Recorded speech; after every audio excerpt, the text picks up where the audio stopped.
وزیر اعظم نریندر مودی سے تلنگانہ کے چیف منسٹر کے چندرشیکھر راؤ نے ملاقات کی۔ اس ملاقات کے دوران 16 مختلف مسائل کو پیش کرتے ہوئے اس کی یکسوئی کی درخواست کی۔ چندرشیکھر راؤ جو دہلی میں TRS پارٹی کے دفتر کا سنگ بنیاد رکھنے پہنچے تھے، آج سے پہر وزیر اعظم سے 50 منٹ تک بات چیت کی۔ کے چندرشیکھر راؤ نے کریم نگر میں IIT حیدرآباد میں ITM کی منظوری اور پروجیکٹ کی منظوری کی درخواست کی ہے۔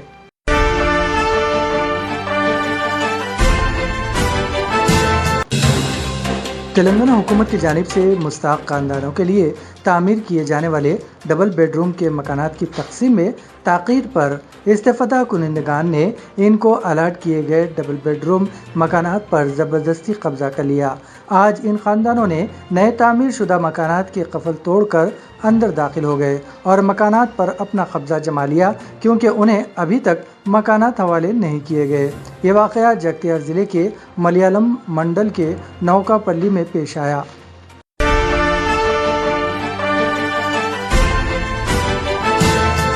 ملک کی ریاست تمل ناڈو کے ایک ضلع میں ویکسین لینے والوں کو ہی شراب فروخت کرنے کے احکامات جاری کیے گئے ہیں۔ تفصیلات کے مطابق ریاست کے تمام اضلاع میں ویکسینیشن مہم زور و شور سے جاری ہے۔ نیلگری ضلع میں ابھی تک 97% افراد نے کورونا کا پہلا اور دوسرا ٹیکہ لے لیا ہے، جبکہ یہاں 100% کا نشانہ مکمل کرنے کے لیے حکام کی جانب سے اقدامات کیے جا رہے ہیں۔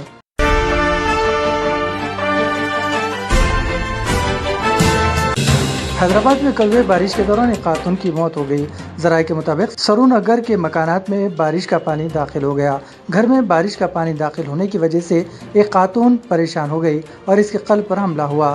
فوری ایمبولینس کو اطلاع دی گئی۔ بستی میں پانی جمع ہونے کی وجہ سے ایمبولینس خاتون کے مکان تک نہیں پہنچ سکی۔ بعد ازاں اسٹرکچر کی مدد سے اسے ہسپتال لے جایا گیا، تب تک دیر ہو چکی تھی۔ خاتون کے ارکان خاندان نے الزام عائد کیا ہے کہ بروقت طبی امداد نہ ملنے کی وجہ سے خاتون کی موت ہوئی ہے۔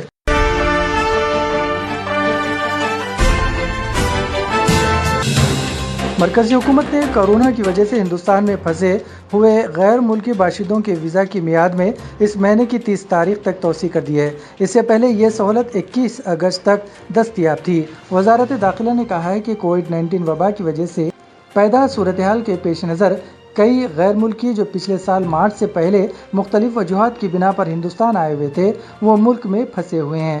مرکز نے ان کی سہولت کی خاطر یہ فیصلہ کیا ہے۔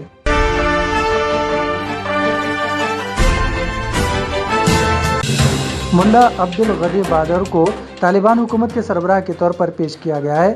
وہ فی الحال طالبان کے سیاسی امور کے سربراہ کے طور پر خدمات انجام دے رہے ہیں۔ انگریزی خبر رساں ایجنسی رائٹرز نے خبر دی ہے کہ 3 طالبان رہنماؤں نے اس فیصلے کی تصدیق کی ہے۔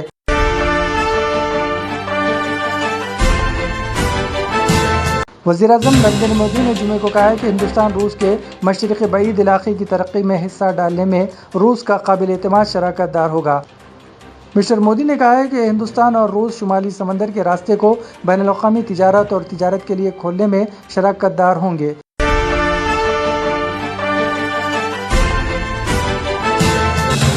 کانگریس کے سابق صدر راہل گاندھی نے بے روزگاری کے بڑھتے ہوئے اعداد و شمار پر تشویش کا اظہار کرتے ہوئے مرکزی حکومت کو جمعے کے روز کٹہرے میں کھڑا کیا اور کہا کہ روزگار پیدا کرنے کے لیے کوئی پہل نہیں ہو رہی ہے اور نوجوانوں کے مستقبل کے سلسلے میں اس حکومت کا کردار بہت مایوس کن ہے۔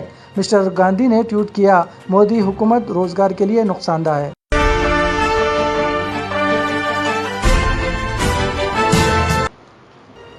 روس کے صدر ولادیمیر پوتن نے کہا ہے کہ انہیں امید ہے طالبان افغانستان میں مہذب طریقے سے پیش آئیں گے تاکہ عالمی برادری کابل کے ساتھ سفارتی تعلقات قائم کر سکے۔ خبر رساں ایجنسی AFP کے مطابق جمعے کو روس کے صدر کا کہنا تھا کہ روس ٹکڑوں میں بٹے افغانستان میں دلچسپی نہیں رکھتا، اگر ایسا ہوا تو کوئی بات کرنے کے لیے تیار نہیں ہوگا۔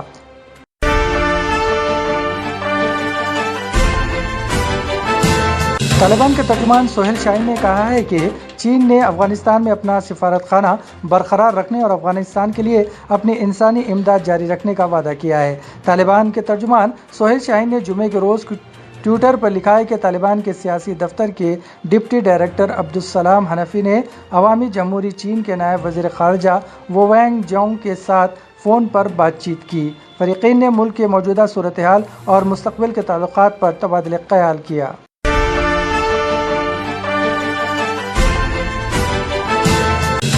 افغانستان کے وادی پنجشیر میں طالبان جنگجوؤں اور مقامی لیڈر احمد مسعود کے حامیوں میں جمعرات کے روز تازہ جھڑپیں ہوئی۔ طالبان کے کنٹرول سے باہر اس واحد صوبے میں دونوں فرقوں نے ایک دوسرے کو بھاری نقصان پہنچانے کا دعویٰ کیا ہے۔ برطانوی خبر رساں ادارے راؤٹر کے مطابق 15 اگست کو کابل پر طالبان کے قبضے کے بعد مقامی ملیشیا کے ہزاروں مسلح افراد اور سابق افغان فوج کے کچھ خصوصی یونٹس وادی پنجشیر میں جمع ہو گئے تھے۔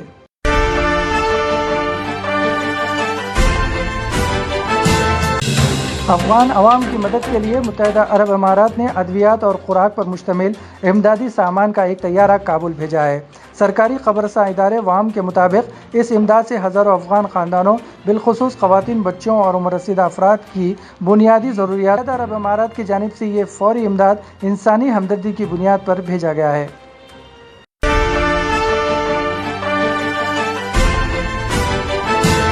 مصر میں خاتون نے اپنے بیٹے کو سرِ عام پھانسی دینے کا مطالبہ کر کے پورے معاشرے کو شش و حیران کر دیا۔ انہوں نے یہ مطالبہ سوشل میڈیا پر کیا ہے۔ مصری جریدے الہرام سمیت ملک کے تمام اخبارات و رسائل اور ذرائع ابلاغ نے اس واقعے کی تفصیلات جاری کی ہے۔ خاتون نے یہ مطالبہ کیا ہے کہ انسانی سوچ جرم کی اطلاع ملنے پر اس وقت کیا جب اسے پتہ چلا کہ اس کے بیٹے نے اپنی بہن کا سر تن سے جدا کر دیا ہے۔ تفصیلات کے مطابق ملزم اپنی بہن کے گھر گیا جہاں انہوں نے بہن سے رقم طلب کی۔ ملزم نشے کا عادی تھا اور نشہ آور اشیاء خریدنے کے لیے قرضے کے نام پر بہن سے رقم طلب کر رہا تھا۔ Lords Institute of Engineering and Technology Hyderabad کا واحد مسلم minority autonomous engineering institute affiliated to Osmania university بہترین پلیسمنٹس کے